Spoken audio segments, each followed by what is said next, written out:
तिमी आफैसँग भाग्छौ,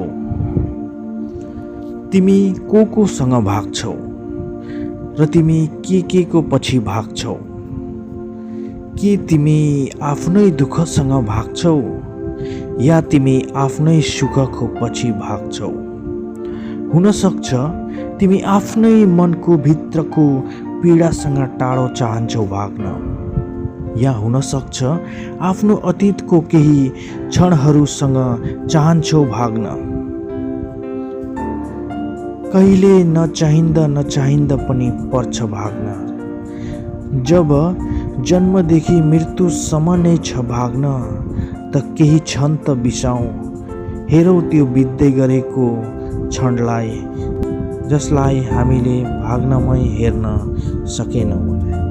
महसुस गरौँ आजको यो बित्दै गरेको पलहरूलाई, जसलाई धेरै जस्तो आँखाहरूले महसुस गर्न सक्दैन। जन्मदेखि मृत्युसम्मको प्रक्रिया व्यर्थ नगरौँ भाग्न। आजको यो दिन र अहिलेको यो बित्दै गरेको क्षण आउँदैन फेरि।